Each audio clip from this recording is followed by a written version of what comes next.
الحمد لله رب العالمين والصلاة والسلام على رسوله الكريم أما بعد فأعوذ بالله من الشيطان الرجيم بسم الله الرحمن الرحيم لو كان فيهما آلهة إلا الله لفسدتا صدق اللہ العظیم۔ واجب الاحترام سامعین، السلام علیکم ورحمۃ اللہ وبرکاتہ۔ آیت کریمہ جو تلاوت کرنے کا شرف حاصل کیا، اس کا ترجمہ یوں ہے: اگر ہوتے زمین و آسمان میں کوئی اور خدا سوائے اللہ تعالیٰ کے تو یہ دونوں برباد ہو جاتے۔ اللہ کا قول سچا ہے جو بڑی ہی عظمت والا ہے۔ عزیزان گرامی قدر، ہمارا ٹاپک آف ڈسکشن جو چل رہا ہے وہ ہے وجود غیر اللہ کی نفی، اور اس میں جو شعر کی تشریح جاری ہے وہ ہے حضرت معین الدین چشتی گولڑوی المعروف بڑے لالا جی، جو والد گرامی ہیں حضرت نصیر الدین نصیر رحمۃ اللہ علیہ کے۔ شعر یوں ہے: دو عالم میں کوئی نہیں غیر اس کا، وہ خود ہی ہوا ہر جگہ جلوہ فرما، مگر باوجود اس کے کہنا یہی ہے، وہ جن و بشر ہے نہ حور و پری ہے۔ تو عزیزان گرامی قدر، یہ جو آیت ہے قرآن مجید کی کہ لو کان فیہما آلہۃ الا اللہ لفسدتا، یہ اللہ تعالیٰ کی توحید کی اور وحدانیت کی ایک ناقابل تردید دلیل ہے۔ گویا آسمان و زمین کا جوں کا توں جب سے بنے ہیں ہونا اور برباد نہ ہونا، ازل سے لے کے ابد تک، اس بات کی سب سے بڑی قوی دلیل ہے اور بڑی دلیل ہے کہ اس کائنات میں صرف ایک خدا ہے اور ایک ہی ذات ہے اور کوئی نہیں ہے، اس کے علاوہ کوئی ذات نہیں، لا شریک لک، جو اس کی ذات و صفات میں شریک ہو یا مساویانہ طور پر بھی وہ ایسی کوئی بات ہو۔ اب یہ فیصلہ تو ہو گیا کہ بھئی اللہ کی طرح کوئی ذات نہیں ہے، رہا یہ غیر اللہ کے وسیع تر معنوں میں اصنام اور دیگر معبودان باطلہ بھی تو آتے ہیں۔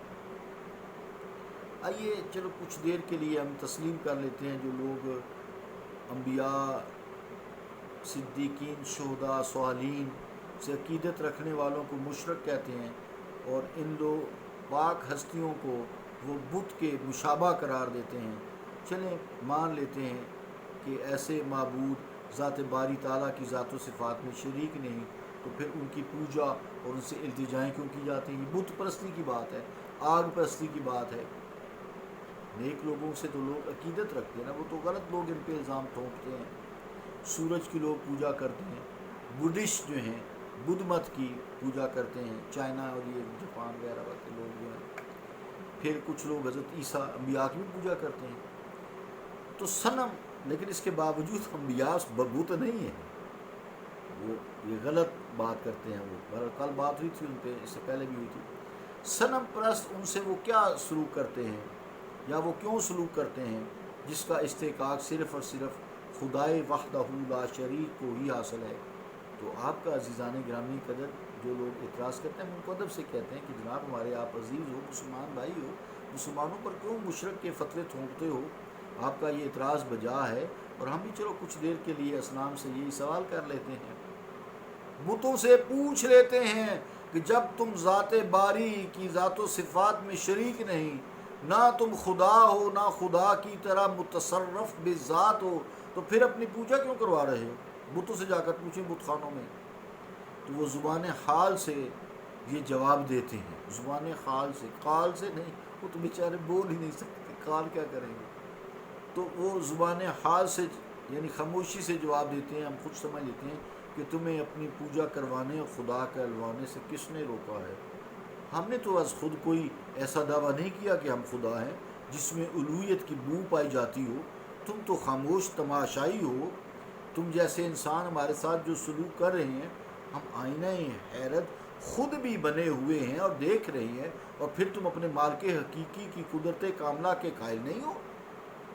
ادھر کہتے ہو کہ وہ جو چاہتا ہے کرتا ہے، کیا ہمارا خدا کہلوانا اس کی مشیت کے خلاف ہو سکتا ہے؟ یہ بت آپ کو زبان حال سے جواب دیں گے. گویا ہر ذرہ پہ فضل کبریا ہوتا ہے، ایک چشم زدن میں کیا سے کیا ہوتا ہے، اصنام دبی زبان سے یہ کہتے ہیں، وہ چاہے تو پتھر بھی خدا ہوتا ہے. ربائی ہے ذرا یہ. جس طرح کعبۃ اللہ کی دیوار میں چنے ہوئے پتھر ہیں، اگرچہ خدا تو نہیں ہے نا، خدا نہیں ہے، یقیناً نہیں ہے، لیکن اس طرف منہ کر کے تو ساری دنیا نماز پڑھتی ہے، پتھروں کی طرف منہ کر کے. اللہ کا حکم ہے، اس کے رسول کا حکم ہے، مگر جب خدا نے چاہا تو ان کو مسجود الیہ بنا دیا، یعنی ان کی طرف منہ کر کے سجدہ کرتے ہیں. معبود نہیں ہے وہ، خانہ کعبہ معبود نہیں ہے، یہ تو مشرکانہ عقیدہ ہو جائے گا نا پھر. تو حالانکہ سجدہ تو خدا کے لیے مختص ہے. کہیں اور جہاں بھی ویسے کہا بھی ہے جو قرآن مجید میں فَأَيْنَمَا تُوَلُّوا فَثَمَّ وَجْهُ اللَّهِ، پیچھے سے آیت ہے وَلِلَّهِ الْمَشْرِقُ وَالْمَغْرِبُ، اللہ ہی کے لیے مشرق اور مغرب. فَأَيْنَمَا تُوَلُّوا ابھی پڑھی ہے، ابھی بھول گیا ہوں بڑھاپا. فَأَيْنَمَا تُوَلُّوا وَجْهُ اللَّهِ، چھیڑے پاسے منہ کرو اسے پاسے نہیں. لیکن نماز میں کہا ادھر منہ کر کے کرو. سفر میں کچھ چھوٹ بھی ہے جب سمت کا پتہ ہو. بہرحال بہت لمبی باتیں ہیں.